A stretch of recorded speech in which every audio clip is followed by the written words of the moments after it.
Police bust meth peddling pastor who bragged about his drug dealing prowess. Double life. A meth marketing man of the cloth is the only thing Breaking Bad didn't have. How did we miss that?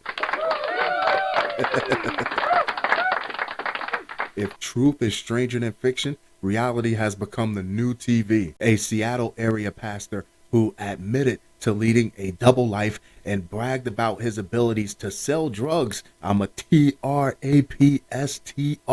Was caught with the cachet of illicit substances and is being held in a local jail, according to local police. It's no secret that Seattle is facing a growing opioid problem, not even just a growing opioid problem, a growing overdose problem. And the church is supposed to be somewhere you can go for some sort of guidance, maybe a little outreach. No, not this guy.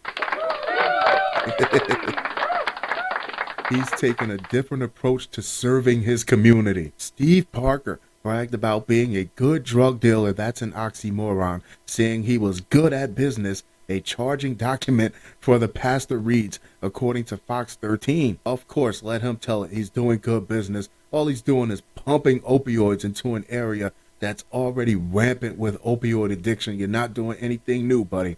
Parker, 57, was arrested on January 19th after he was pulled over in Mount Vernon. Detectives with the Skagit County Interlocal Drug Enforcement Unit, that's a lot, there has to be an acronym for that, had previously received a tip that Parker was dealing drugs in Skagit, Snohomish, and Whatcom counties, including meth, fentanyl powder, fentanyl pills, cocaine, and heroin. As of late for that Seattle area, whenever there's an overdose death, the working assumption, the good guess, is that it's fentanyl. How can this man sit in front of a church? How can he sit in front of people on Sunday and give a sermon knowing that some product that he put out somewhere probably killed somebody over the weekend? The alleged drug dealer was self-admittedly leading a double life according to court documents. Looking in the mirror, who am I? Parker is an officer of Nest Ministries and director of Omni-manna Services, a group that helps those who have troubled past, addictions, or just down in their luck with housing, employment, and counseling, according to his website, Fox 13 reported. Wow. Which was a perfect front for what he was doing, which was the exact opposite, almost like an alter ego, where he's balancing out. He's helping a few people to make up for the people's lives that he's actually destroying. He is married and lives with his wife. Somehow I don't get the vibe that his wife was in on it. Mother-in-law and 14 registered sex offenders on a piece of property in Arlington.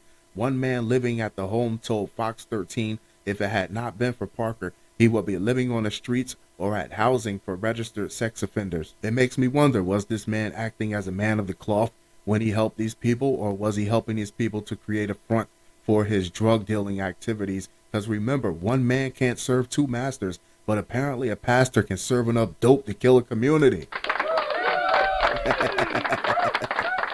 Just over a year ago, he was photographed officiating a wedding, according to the Christian Post, and was described as an amazing man of God. However, about 20 miles away from the Arlington home, he has a house in Tulalip where he lives with his girlfriend.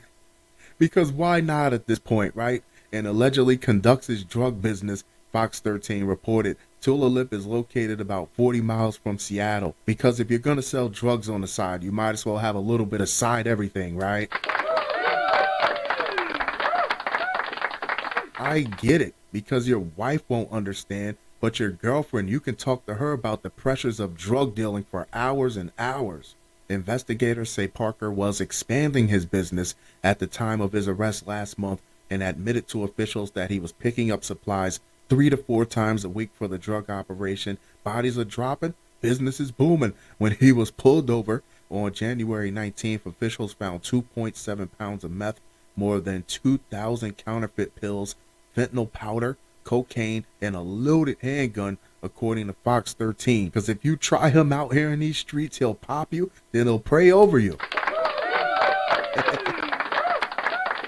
Let the big guy know he got one on the way. When police searched his home in Arlington, authorities saw multiple people fleeing the area and hiding, but confirmed none of the sex offenders were aware of Parker's drug business, according to KIRO7. Police recovered a total of 30 firearms from his homes in Arlington and Tulalip, because there's no way you could tell me that at least 1 or 2 people wasn't in on what he was doing on the side. So between all those guns on the property and all those people on the property, this could have ended up bad. He is facing charges of possession for fentanyl, methamphetamine, and cocaine, as well as money laundering and counterfeit controlled substances. He is being held in Skagit County Jail on a $750,000 bond and is scheduled to appear in court on February 2nd, Fox 13 reported.